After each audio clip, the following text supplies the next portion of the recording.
Communication. What does that mean? How do we communicate? I'm communicating now. Look at my hands. What are they saying? For those that don't know, I'm Greek Arabic. I love using my hands all over the place. Communication can be all sorts of things. I'm communicating then. What was I saying with my face? What was I doing with my tongue? Children need to learn how to communicate with their body, with their face, looking at everything. Clothes can be communication. Voice can be communication. Colours that they wear is communication. Now here's one thing I have a little bit of a thingy with, and I don't know about you, but I think communication has absolutely deteriorated, especially with social media, Snapchat, Facebook, Twitter, texting, whatever it is, all of that stuff. Children don't know how to communicate anymore.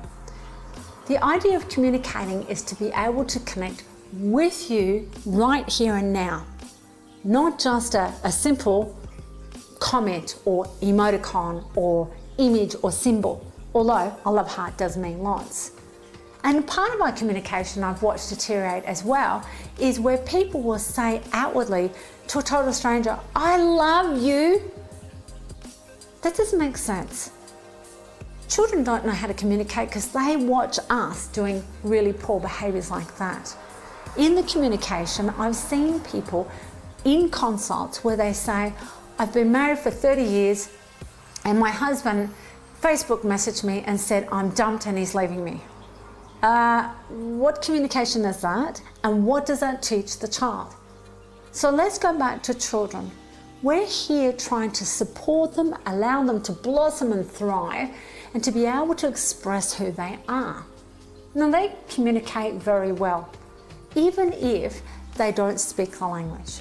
Or when I went to Thailand, I met a beautiful boy who couldn't speak at all. He was about 12.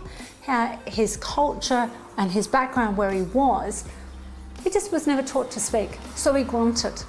By gosh, could he communicate through his eyes and his smile and his hands? And he would connect of, do you want to sit and buy a coconut? Come and buy another coconut, which I did. I couldn't resist his smile and his eyes.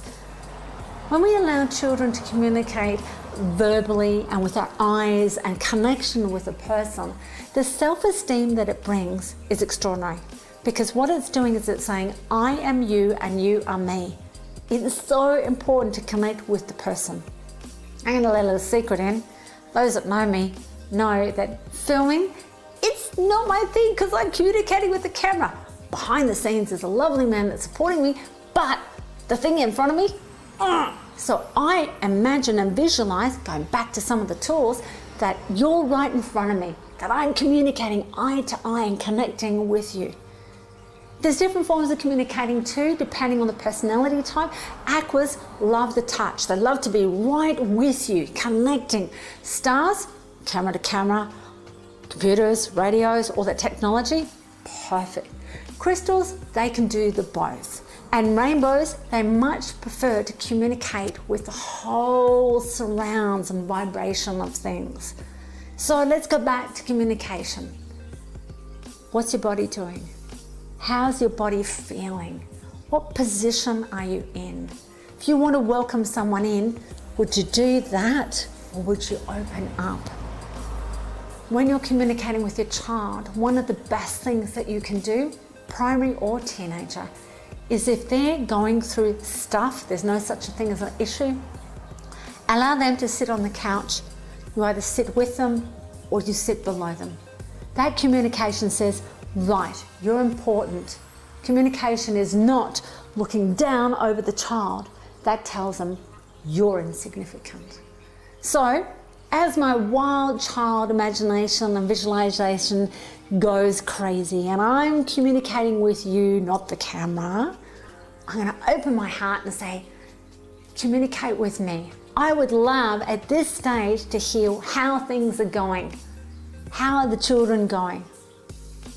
Let's see.